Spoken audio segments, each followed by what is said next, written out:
Succession is a show about the lack of change, more specifically in its characters. It focuses on a family of self-absorbed elitists that are far too comfortable in their positions of power to give an ounce of attentiveness to real-world conflicts and massive societal issues. People that exacerbate the world they live in through personal and petty gain. It paints a raw portrait of individuals that have so much wealth and power that it inevitably and irrevocably causes a stagnancy in their personal growth. It reveals something that is all too common in our modern world. I feel Jeremy Strong put it best in this interview. It's a show about a kind of malignancy at the heart of late-stage capitalism and what happens when that malignancy, familial trauma becoming societal trauma. I mean, this is a family that's at the heart of the media industrial complex, and in a way, when there's toxicity or damage in that family, that's getting pumped out into the groundwater that we're all drinking from.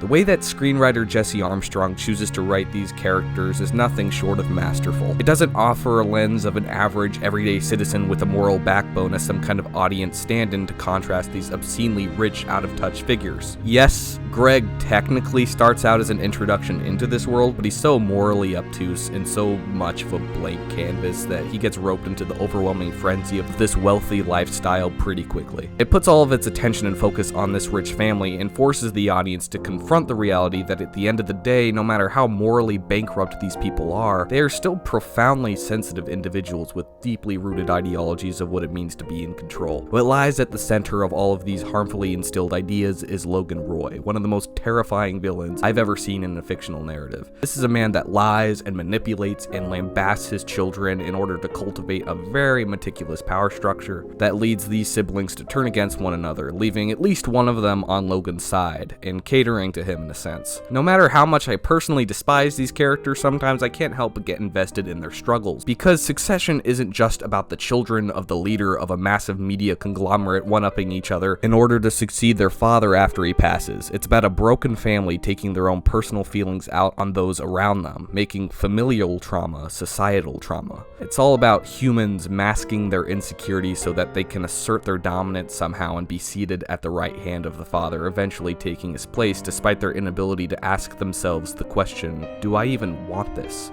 These people use these masks through their language, which again I have to bring up the brilliant Jesse Armstrong that just masterfully adds so much subtext to every line of dialogue. At one point in season 1, Kendall Roy describes words as complicated airflow, and that kind of sums up the entire nature of the show's use of language. Everybody from Shiv to Roman to Tom, even to Greg to a certain extent, disguises their true intentions through verbose euphemisms, pompous lexicon, and crude metaphors. It adds an extra layer of depth to the vulnerability underneath all of the masks the Roy family are putting up. But when we shift into season 4, we witness something so big and life-altering for the characters that it reveals a completely new side to these people, making the final season of Succession not just the best season of the entire series, but likely the best season of television ever conceived. I don't usually like making bold claims like this, but I meant it. Like, this brings an already staggering TV show to a whole new level. Now, we're at this point in this video, I'm going to give y'all a spoiler warning for season 4 of Succession. I'm going to be talking about major plot points and significant themes that are thoroughly explored in these episodes. So if you haven't seen the show, I recommend sitting down for the next 40 hours and watching the whole thing. I'm joking. But seriously, watch the show. It's really good. So yeah, Logan dies this season. That was pretty wild. I know we all saw this coming. The entire show is basically waiting for him to die, but still, they did it somehow. I'm gonna say right off the bat, Connor's wedding is easily the best episode of the entire show. That was already a pretty high bar to hit. It may be the best episode of television I've ever seen, honestly. It shocks the audience just as much as it shocks the Roy children. The choice to start the episode with Logan casually getting on a plane, making plans for future negotiations as always, and not even setting up his death in any grandiose way was just wow. I felt the noise of the business scheming and all of the BS stop in its tracks. They're doing chest compressions. Oh, fuck! Has his heart stopped? Has his heart stopped? I don't know. Do you have the machine on board? The heart thing? Defibrillator. Yeah, do you have that? Well, okay, I don't fucking know. Tom, what's going on? Tom, who's in charge? Everything, Who's in charge? everything was What is put going on on hold right and now? disregarded completely just to force you in the moment. To feel the real-time surprise and tragedy of this very emotionally charged event is simply incredible. The lack of connection and the fact that the Roy kids are all on the boat in a body of water while Logan is in a plane in the sky, not in the proximity of a single family member, is just so heartbreaking. That feeling of desolation and empathy is something that I never thought I'd feel watching a show about a family of rich people scummily screwing each other over for power, at least to the degree that I felt it. And that's what really makes season 4 so special. It breaks these people down, allowing us to empathize with them on a more intimate level that we just didn't have access to before. No, they don't. No. It's okay. Okay, well, there's no need to fucking say that, right? Until we know there's no goddamn... What's the point of keep on saying it? All I'm saying, I'm not being crazy. I'm saying a fact. I'm saying we don't know. And until we do know, it's not a very nice thing to say, is it? Okay. So fucking stop! Okay. With the exception of probably Kendall, who definitely has gone through the most of an emotional roller coaster throughout the series, we as the audience are now able to access a sensitive side of these characters that we were never privy to before. This is especially the case with Roman Roy. Roman Roy is... I don't know, man. He's just the character that has irritated me the most throughout Succession. I have had a really hard time taking this guy's side. I've heard people call him the human manifestation of a mosquito, and I completely agree. He's just a complete nuisance that slyly worms his way into every situation, exacerbating the deals and disrupting any semblance of peace. He's just gross and mean and smug and obscenely sarcastic, and I hate him. Fascists are kind of cool. But I love him. He's playful. He provides levity to Kendall's solemn aura, and his jocular pretense can be entertaining to an extent, but man, you can just see a blatant unawareness in his eyes and a deeply rooted apathy in his DNA. He often pretends to be aware of the harm Waystar has had on a lot of the culture, but it clearly does not affect him, so he feels entitled to mock those that are below him. It's childish, but it is clearly something nobody can truly subjugate, with the exception of his father. This man will say the most repulsive and critical things behind Logan's back, but the second Logan enters the room, he shuts up and will immediately suck up to him. Their complicated relationship certainly leads to a fascinating dichotomy, which is very much altered in the season 3 finale, when he's completely betrayed by Logan, causing him to team up with his siblings in season 4. One of my favorite things about season 4 is seeing these kids interact. I just love seeing the Roy siblings getting along for once. That one episode where they like go to comfort Connor like the day before his wedding, like, man, seeing them connect like a real family and nourish their relationships with one another in their own kind of effed up way was so satisfying to see for once. With the exception of a very slight handful of moments in seasons 2 and 3, we rarely get to see these characters connect on an emotional level. There's something special about seeing these characters that have perpetuated their behavior over time, very slightly deviating from the cycle for a brief moment, and then Logan dies and it all kind of falls apart and they're all at each other's throats again. Perpetuity is kind of a big theme lingering throughout the entire series. The idea that people don't really change. It certainly suggests that their behavioral cycles can be broken and that there is promise that they are capable of change, but anytime something catches them off guard or causes any kind of tension, their true colors divulge. That's why I think Roman specifically is such a fascinating character to me. He's really the one that goes through the most behavioral change in a sense. We peel back his many layers only to have a scared little boy lying in its center. Somebody who is timorous of losing a sense of safety and a lack of stability. When things don't go his way or he loses something or someone close to him, in the case of season 4, that being his father Logan, we see his mask quickly dissipate. We see how out of control he really is, that he struggles to do things on his own, likely because he grew up in such a privileged home and he didn't learn to deal with conflict in an adult way. Kieran Culkin astutely brings this character to life in such an expressive way. The way he's able to move his eyebrows and how his face contorts, it just exhibits the very complicated emotions that Roman is feeling. One of my favorite episodes of the final season is Church and State, which builds up this anticipation for Roman as he is about to give the speech at Logan's funeral. He's in high spirits and incredibly confident, while we take a look at Kendall, who is going through a lot. His ex-wife leaves town over the results of the recent presidential race, and also his assistant quits on him on the way to his dad's funeral. Like, dude is having a hard time. And at the funeral, Roman is ready. Until he hears that speech from Ewan that completely confounds expectations and kind of like a fuse in his brain just explodes. Roman goes up to give his speech. We see in real time every mask, every barrier just completely disperse. It was borderline disturbing to see this man cry. I've never been so deeply saddened and also weirdly satisfied to see an emotion emotional breakdown like this. But man, Kieran Culkin just sells every facial contortion and stagnant bodily motion. It's one of the shining moments in the series because it's one of the few times we see a character this vulnerable. The wounds have been bandaged and exposed in front of a massive crowd. It's the thing that inevitably leads him to his downfall. Following that, Kendall takes over the speech and completely nails it. He paints an honest portrait of his father and then argues what he's created was worth all the moral corruption that ensued throughout his reign. By the end of the episode, the dichotomy between the characters is like totally reversed. Kendall, the iconic sad boy on the show, becomes this overpowering force, while Roman, who has widely been seen as a cold, unemotional soul, has completely fallen into shambles, squandering his chance at becoming CEO. It's brilliantly written and doesn't feel out of left field or out of character for anybody. It completely flows in its given context. In the season 3 episode entitled Too Much Birthday, it opens with Kendall singing a cover of Billy Joel's Honesty. This song describes the pained longing for sincerity in a world that is so frequently shallow and feigned. While it's a very conspicuous way of using an already existing song to coincide and corroborate with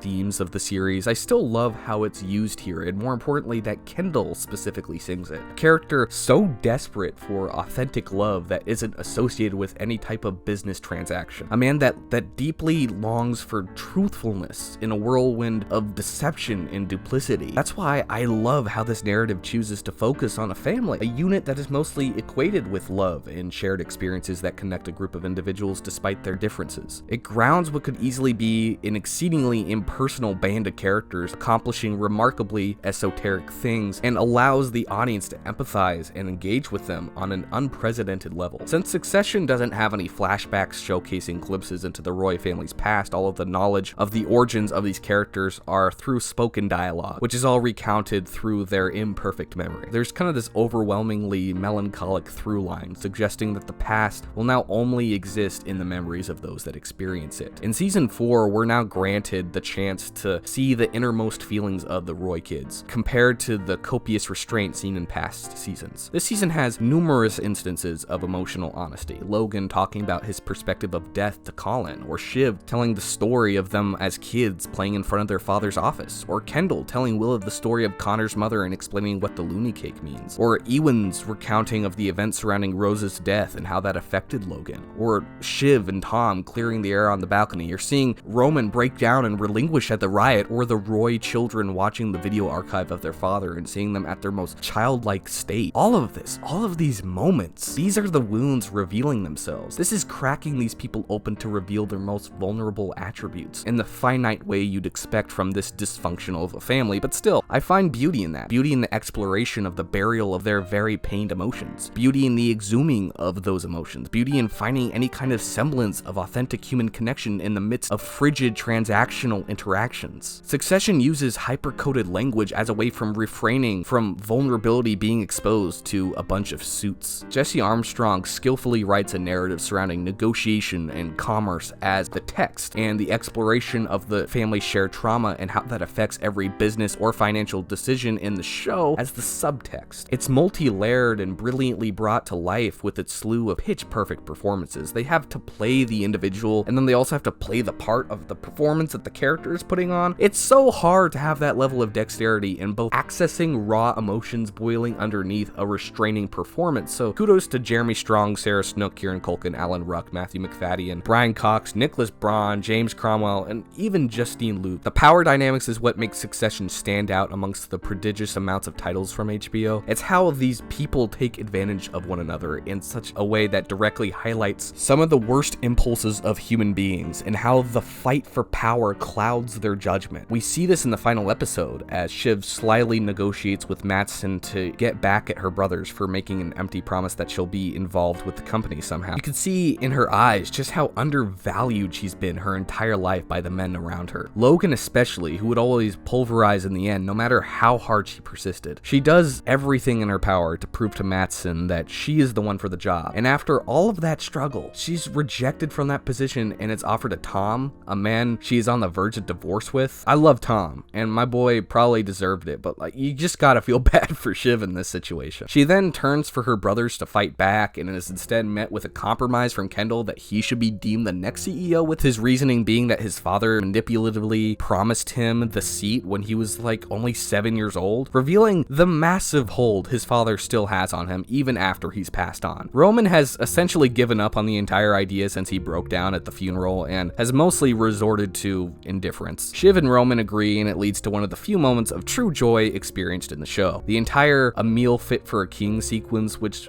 probably is overlong, although I don't care because I love it, is a beautiful exhibition of familial love. What could be widely viewed as a vulgar remark could be seen as a form of affection through the eyes of a Roy sibling. You see these grown adults as children playing in front of their father's office, except now they're granted the opportunity to savor the moment. It's the one moment of tranquility before all hell breaks loose. Once we get to the board meeting, the votes go as expected. The tie is about to be broken, and it's up to Shiv to make the choice. And in a moment of pure confoundment, she decides to not go with Kendall. Many have speculated why she made this choice. Was she deceiving Kendall this whole time just to break his spirit in public for the entire board to see, to show that he's unfit for the job? Was she doing it to protect Kendall because she feared he would become his father? Or was she frankly repulsed by the thought of her brother taking the spot she always yearned for as an act of pride? I don't really believe she did it because she loved her brother. I mean, she loves him in, her own way, but I doubt she was really trying to protect him.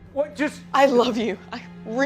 I love you, but I can't fucking stomach you. This was clearly a move intended to benefit her and her herself, and while it was a less safe choice, she knew that she would have more power as the wife of the American CEO of her father's empire rather than working under Kendall, who would likely undervalue her just like her father did. Kendall breaks down, feeling this overwhelming sense of loss. He's made it his mission to get this job, to be granted access to all of this power because he was born into it, not because he legitimately wants it, or he hasn't even really questioned if he wants it. He's convinced himself that his entire purpose is to get this job, and without it, he's nothing. This entire brawl is just hard to watch. It's raw and painful and ugly. It's just the worst aspects of these people emerging, allowing their true colors to just fully impart. Shiv votes no, and Kendall is defeated. Completely and utterly defeated. Roman makes what is probably the most important statement any character has said throughout the whole show. It just kind of sums up the entire theme perfectly. We can still do this. Bullshit, man. Come on, it's fucking nothing. Stop. No, there's something here. There's an angle. No. We can It's still... fuck all, man. It's bits of glue and broken shows, fucking phony news. Fucking, come on. We have this. We can still do this. Oh my god, man, it's nothing, okay? It's just nothing. It's fucking nothing. Stop it. Hey, we are bullshit. This cognizant reflection really shows how Roman has evolved the most throughout season 4. He's able to acknowledge his purposelessness in the grand scheme of not just the business world, but the universe in general. I'm telling you this because I know it, okay?